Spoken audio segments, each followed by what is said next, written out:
খাবার থেকে কি কিডনির পাথর হতে পারে? ব্যাপারটা পুরোপুরি সঠিক না হলেও, সত্য না হলেও আংশিক সত্য। এই জন্যে বলছি, বেশ কিছু খাবার আছে, যেমন ধরুন গাজর, মূলা, কপি, কচু, পালং শাক, পুঁই শাক, আবার নতুন করে আমদানি হচ্ছে অ্যাসপারাগাস, এরকম খাবার, এবং তার সাথে বাদাম, চকলেট, কোল্ড ড্রিংকস, এই খাবারগুলি যাদের প্রবণতা আছে পাথর হওয়ার, হয়তো আগে একবার হয়েছে অথবা ফ্যামিলির মধ্যে কারো পাথর হচ্ছে, তখন এই সব খাবারগুলি যদি বেশি পরিমাণ খাওয়া যায়, ছোট্ট এক লোকমা খেলেন তাহলে হয়তো হবে না, কিন্তু যদি প্রত্যেক দিন বেশি পরিমাণ পালং শাক, পুঁই শাক, কপি, কচু, গাজর, মূলা এসব খেয়ে থাকেন, তাহলে পাথর হওয়ার সম্ভাবনা বেড়ে যাবে।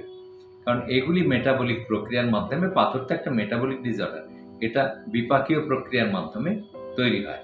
কাজেই অতিরিক্ত ভিটামিন সিও যেমন পাথর তৈরি করতে পারে, তেমনি অতিরিক্ত গাজর, মূলা, কপির থেকেও পাথর তৈরি হতে পারে।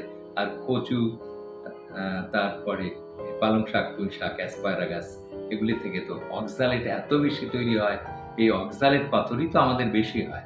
কাজেই এইসব খাবারগুলি থেকে একটু দূরে সরে থাকা ভালো, তবে একদম নিষিদ্ধ করা উচিত না।